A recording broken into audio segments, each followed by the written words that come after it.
Right now, I'm joined from Sydney by the editor-at-large of the Australian newspaper, Mr. Paul Kelly.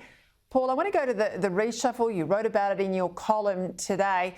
You make the point that it aspires to a new whole-of-government priority on women's issues, puts a huge responsibility on Marise Payne and demands a far higher public profile from her while chasing a more distinctive feminisation of the government. Now, there's no question about Payne's intellect. I've known her a long time, but I'll tell you what, her capacity to assume a greater presence or a bigger role has got to be asked and questioned. Here's your colleague, Greg Sheridan, today.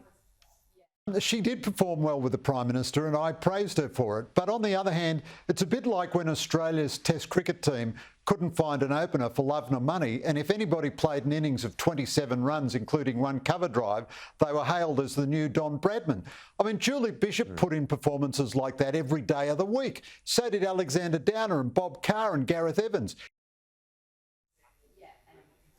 A lot riding on her shoulders. Will she step up, Paul?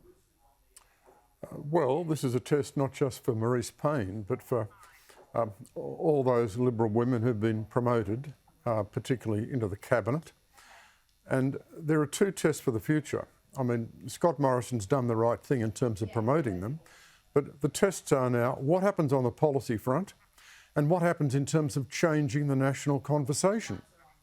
And unless the government and the Liberal women can deliver on those two fronts, then this reshuffle is not going to be worth the paper it's written on. So there's got to be significant policy change over the course of this year. And I think there's got to be a much higher profile from the Liberal women. And Greg Sheridan is right that Marise Payne has had a very low profile as Foreign Minister.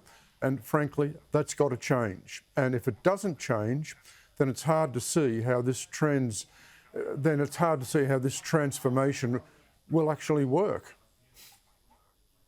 And look, if we want equality as women, we've also got to be prepared to take the criticisms if we're not performing in the roles. It's less about, in the case of Marise Payne or others, and I don't want to be too critical of her, let's give her a go in this new role. But if they're not performing, it's that they're not performing as ministers. And, you know, no bleating about being women then is allowed usually and shouldn't be allowed. I mean, there's criticisms. If you're playing in the cabinet sphere, you've really got to step up. So that'll be the test. I want to go to this pretty extraordinary move by the Labor Party for the first time in its history to recognise the state of Palestine in its national platform. This has ended, you know, many, many decades of bipartisanship. The amendment was moved by the opposition Foreign Affairs spokeswoman Penny Wong. She says that recognising a Palestinian state will be an important priority for Labor if they were to form government.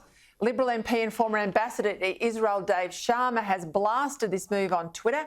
He says it's disappointing to see Labor fracture decades of bipartisan policy with its decision overnight to abandon commitment to a negotiated two-state solution. Will they recognise Hamas in Gaza, he says. Paul, what's your reaction? Well, I noticed that both Anthony Albanese and Penny Wong were very keen to say there's no substantive change here in relation to previous National Conference positions when this was embodied in motions or resolutions and now it's embodied in the platform. Penny Wong was also very careful to say that any final decision obviously would be taken by a future Labor government. This is an extremely sensitive issue. It's an extremely sensitive issue given the division here between the government and the opposition, although of course they are both committed to a two-state solution, and that's the important point to make. It's also relevant that there are significant differences of opinion here within the Labor Party. So I think that this issue will have to be proceeded and prosecuted with a high degree of sensitivity. I think there'll be concerns in the Australian Jewish community, wouldn't there? Oh, I've got no doubt at all about that, certainly. But I don't think they'll be surprised. I mean, essentially the Labor Party and majority sentiment within the Labor Party has been moving in this direction for some time. Yeah, I think it's the hard left, getting its supremacy up finally in the Labor movement, and we've seen that across a number of policy fronts, but very much there today. I want to go to this brawl that's erupted today between the states and the Commonwealth over the vaccine rollout. We've had comments from the Deputy Premier in Queensland, Stephen Miles, who basically lays the blame for everything, including their lockdown, at the feet of the Prime Minister, even though it was not a requirement, of course, in Queensland for doctors and nurses treating COVID positive patients at the state government's behest not to be vaccinated. That's the problem there. Brad Hazzard in New South Wales, he's the Health Minister, he was cranky as well. But I recall it wasn't only a couple of months ago, we were getting some stats about how many vaccinations were rolling out, and the states fought against the media getting those rolling tallies of vaccinations out of National Cabinet week on week. So I don't know what the states wanted to hide a few months ago. We've obviously got the issues there today.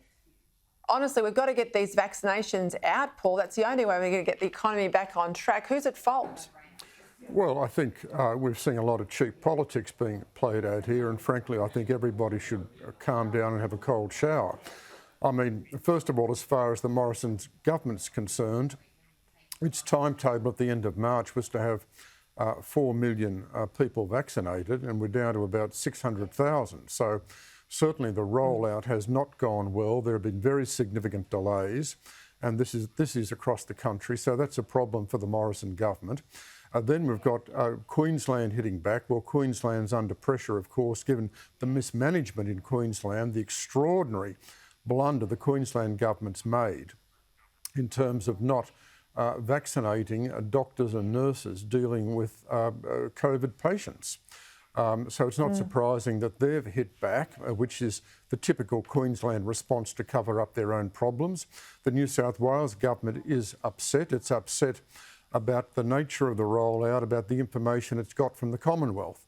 Well, frankly, given that the rate of the vaccination rollout has been so poor, it's probably not surprising that we're seeing these sort of disputes. I note that today both Scott Morrison and Greg Hunt were singing a different song, saying there had to be a lot more cooperation between the states and the Commonwealth. Well, hear, hear. Oh, we'll see what happens. We'll see what happens. This is where the rubber's got to hit the road. We've got to get those jabs in arms. Paul Kelly, thank you for your time. Thanks, Peter.